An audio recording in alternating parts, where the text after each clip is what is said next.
இதனால் அறிவிப்பது என்னவென்றால், மகாரண்யம் ஸ்ரீ ஸ்ரீ முரளீதர சுவாமிகளின் அருளுரைகள் துளசி தளங்கள் என்னும் தலைப்பில் நாளை மாலை 6 மணி அளவில் தமிழ் ஆடியோ புக்ஸ் என்னும் மைதானத்தில் சொற்பொழிவு நடக்க உள்ளது. அனைவரும் ஆர்வத்துடன் கலந்து கொள்ள வேண்டும் என்று அன்பான தெய்வ கட்டளை. சொற்பொழிவை நிகழ்த்துபவர் லலிதா நந்தகுமார்.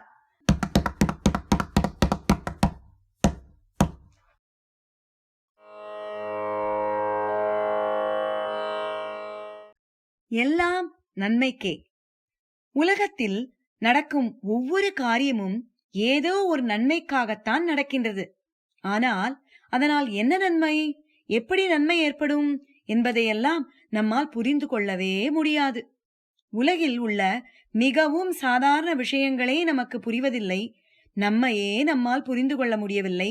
அப்படி இருக்கையில் பகவானையும் மகாத்மாக்களையும் அவர்களது செயல்களையும் அதற்கான காரணத்தையும் ஒரு காலும் நம்மால் புரிந்து கொள்ளவே முடியாது. கடலை எப்படி ஆழம் காண முடியாதோ அதேபோல் பகவானையும் பகவானின் செயல்களையும் நம்மால் புரிந்து கொள்ளவே முடியாது. வெளிப்படையாக நமக்கு தீமை போல் தெரிவது கூட ஒரு நன்மையில் முடியலாம். ஆகவே இது போன்ற விஷயமாக நாம் அனாவசியமாக மனதை செலுத்துதல் ஆகாது. பகவானை தெரிந்து கொள்ளுகிறவர்களும் பகவானாகவே ஆகிவிடுகிறார்கள். ஒரு அரசர் ஒரு பெரிய நாட்டை அரசாட்சி செய்து வந்தார். அவருக்கு ஒரு மந்திரியும் இருந்தார். அந்த மந்திரி எப்பொழுதும் எந்த காரியம் நிகழ்ந்தாலும் இறைவன் இதை நன்மைக்காகவே செய்கின்றான் என்று மனதில் எண்ணிக்கொள்வார். அதை அவ்வப்பொழுது அனைவரிடம் கூறியும் வருவார். ஒரு சமயம் அரசரும் மந்திரியும் தனிமையில் பேசிக் கொண்டிருந்தனர். அரசர் அச்சமயத்தில் பேசிக்கொண்டே ஒரு பழத்தை நறுக்கிக் கொண்டிருந்தார். பேச்சு சுவாரஸ்யத்தில் அவரது ஒரு விரலில் கத்திப்பட்டு விரல் துண்டானது. அரசர் ஆ ஆ வலியலால் துடித்துக் கொண்டிருக்க, மந்திரியோ வழக்கம் போல் இறைவன் இதை நன்மைக்காகவே செய்துள்ளார் என்று கூறினார். அரசருக்கு அவ்வளவுதான் கோபம் வந்துவிட்டது. என்ன, நான் இங்கு வலியினால் துடித்துக் கொண்டிருக்கின்றேன், இதுவும் நன்மைக்கே என்று நீ கூறுகின்றாயா? இது கொஞ்சமும் பொருந்தும்படி இல்லையே என்று கூறி மந்திரியை சிறையில் அடைத்து விட்டார். அப்பொழுதும் மந்திரி சிரித்த முகத்துடன் இதுவும் நன்மைக்கே என்று கூறினார். சில நாட்கள் கழித்து அரசரும் வேட்டைக்கு சென்றார். வேட்டையாடிக்கொண்டே கானகத்தில் வெகு தூரம் சென்று விட்டார். அவருடைய நாட்டின் எல்லையே முடிந்துவிட்டது. அங்கு பல காட்டுவாசிகள் வாழ்ந்து வந்தனர். அவர்களில் அன்று ஒரு பூசை நடத்த திட்டம் தீட்டி இருந்தனர். அந்த பூசையில் அவர்கள் நரபலி கொடுப்பது வழக்கம். அதற்காக யாராவது இந்த பக்கம் வருவார்களா என்று எதிர்பார்த்திருக்கும் பொழுது அரசர் அந்த பக்கம் வந்தார். அரசனை பிடித்து பலி கொடுக்க ஏற்பாடுகள் செய்தனர். அரசனை நீராட செய்வித்து புது துணிகளும் அணிவித்து சந்தனம் குங்குமம் பூமாலை எல்லாம் தந்து பலிபீடத்துக்கு அழைத்து வந்தனர். பலி கொடுக்கும் பூசாரியோ அரசனை நன்றாக சோதித்த பிறகு, அடடா, இவனுடைய கையில் ஒரு விரல் துண்டிக்கப்பட்டிருப்பதால் இவனை பலி கொடுக்க முடியாது, ஆமாம் கொடுக்க முடியாது என்று கூறினார். ஆதிவாசிகளும் அரசனை அவிழ்த்து விட்டு விட்டனர். அரசரும் தப்பித்தோம் பிழைத்தோம் என்று அம்மா வந்துவிட்டார்.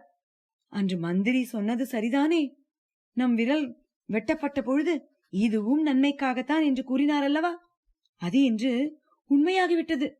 அன்று அந்த விரல் அறுபட்டு போகவில்லை என்றால் இன்று நான் பலியாகி இருப்பேனே என்று மனதில் நினைத்து நாட்டிற்கு திரும்பி நடந்தவற்றையெல்லாம் மந்திரியிடம் சொல்லி அவரையும் விடுதலை செய்தார்.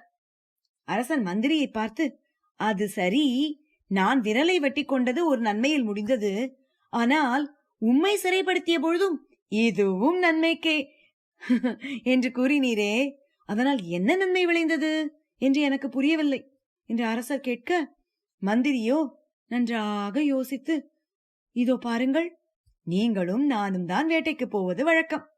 என்னை நீங்கள் சிறையில் அடைக்காமல் இருந்திருந்தால் நானும் உங்களுடன் வந்திருப்பேன். உங்களுடைய கையில் விரல் துண்டிக்கப்பட்டிருப்பதை கண்டவுடன் அவர்கள் உடனே என்னை பிடித்து பலியிட்டிருப்பார்கள் அல்லவா. அதனால் உலகில் நடக்கும் ஒவ்வொரு விஷயத்தையும் பகவான் நன்மைக்காகத்தான் நடத்துகிறான் என்பதை நான் திடமாக நம்புகிறேன். என்னை சிறையில் அடைத்ததால் ஏற்பட்ட நன்மை இதுவே என்றார்.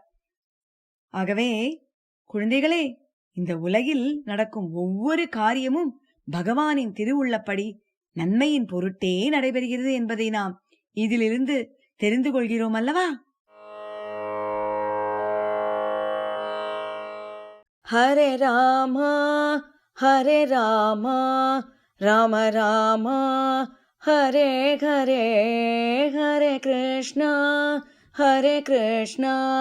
கிருஷ்ண கிருஷ்ணா ஹரே ஹரே, ஹரே ராமா